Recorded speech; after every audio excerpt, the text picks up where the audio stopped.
France کا شمار دنیا کی ان طاقتور افواج میں ہوتا ہے جنہوں نے جنگی صنعت میں خود کفالت، ٹیکنالوجی اور عالمی اثر و رسوخ حاصل کیا۔ رافیل طیارے ہوں، اسکیلپ میزائل یا ایٹمی آبدوزیں، یہ سب اس کی عسکری طاقت کی علامت ہیں، لیکن جنگ صرف ہتھیاروں کی تعداد یا ٹیکنالوجی سے نہیں جیتی جاتی، بلکہ اصل امتحان میدان جنگ میں کارکردگی کا ہوتا ہے۔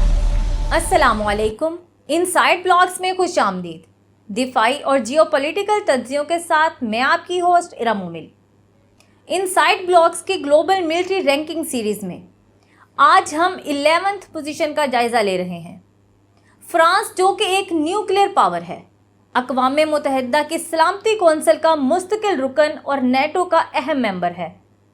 مغربی ادارے اسے دنیا کی 7ویں بڑی فوجی طاقت قرار دیتے ہیں، لیکن ہمارے تجزیے کے مطابق فرانس 7ویں نہیں بلکہ 11ویں پوزیشن کا اہل ہے۔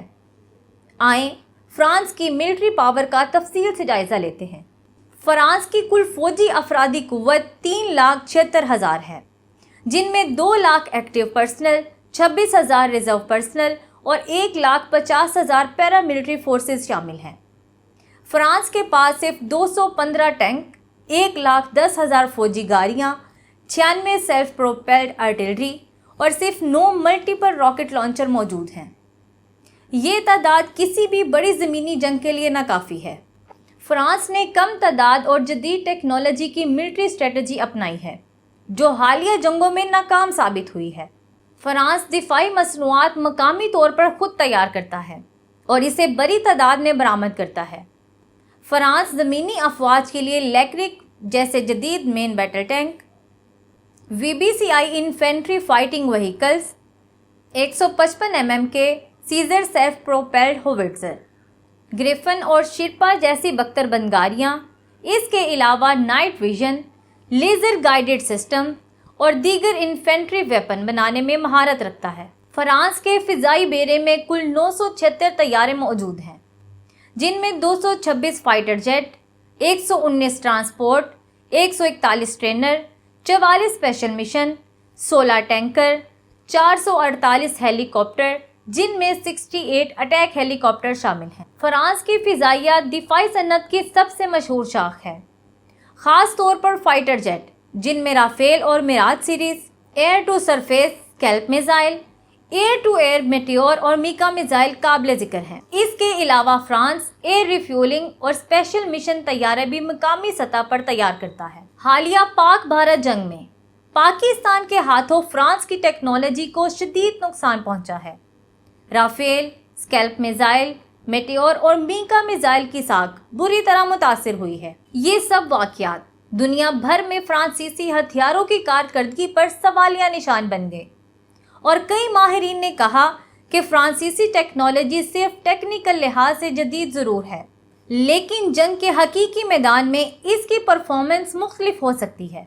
فرانس ایک جدید اور مضبوط بحری طاقت کا حامل ملک ہے۔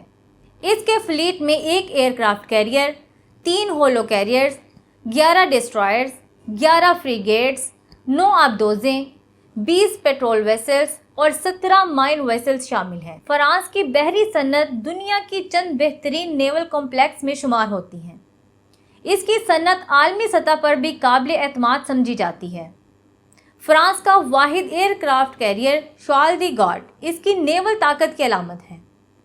اسی طرح بریکوڈا کلاس جیسی جدید ایٹمی آبدوزیں فرانس کو زیر آب برتری فراہم کرتی ہیں۔ لافیٹ کلاس فریگیٹس اسٹیلتھ ٹیکنالوجی کی حامل جنگی کشتیاں ہیں، جو جدید نیول وارفیئر کی ضرورتوں کو پورا کرتی ہیں۔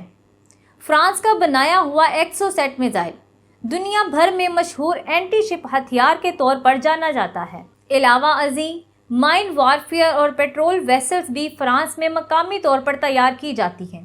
فرانس کے پاس ایٹمی آبدوزیں، ایئر کرافٹ کیریئر اور جدید فریگیٹس موجود ہیں، جو اسے عالمی سمندری طاقتوں میں نمایاں مقام دیتے ہیں۔ لیکن جنگی دنیا تیزی سے بدل رہی ہے، خاص طور پر UAV، ڈرونز اور ہائپر سونک میزائل جیسے نئے ہتھیار سمندری جنگ کا منظرنامہ مکمل طور پر بدل چکے ہیں، جس سے ان مہنگے اثاثوں کی اہمیت کم ہو جاتی ہے۔ ہماری عسکری درجہ بندی، حقیقی کارکردگی، اسلحے کی عملی افادیت اور جنگی حالات میں مؤثر استعمال پر مبنی ہے۔ اسی اصول کے تحت ہم نے فرانس جیسے نامور ملک کو اپنی درجہ بندی میں 11 نمبر پر رکھا ہے، جبکہ مغربی ادارے محض تھیوری کی بنیاد پر اسے 7ویں پوزیشن پر فائز کرتے ہیں۔ اس نظریے کی ایک بڑی مثال 2025 کی پاک بھارت جنگ ہے، جہاں فرانسیسی ہتھیاروں، خاص طور پر رافیل طیارے، اسکیلپ کروز میزائل اور میٹیور BBR میزائلوں کو پاکستان نے بے اثر کر دیا۔ یہ واقعہ صرف ایک اشارہ ہے کہ اصل طاقت وہی ہے جو میدان جنگ میں ثابت ہو، نہ کہ صرف ڈیٹا شیٹس پر۔ فرانس کے پاس وسائل، ٹیکنالوجی اور تجربہ ضرور ہے، مگر بدلتی ہوئی جنگی دنیا جہاں ڈرونز، سائبر وار اور الیکٹرونک وارفیئر سب کچھ بدل رہے ہیں، اب ماضی کی کامیابیاں کافی نہیں۔ مستقبل انہی کا ہے جو خود کو وقت کے ساتھ ڈھال سکیں۔ امید ہے آپ کو یہ ولاگ پسند آیا ہوگا۔ مزید دفاعی اور جیو پولیٹیکل تجزیوں کے لیے ہمارے چینل کو لائک اور سبسکرائب کریں۔ شکریہ۔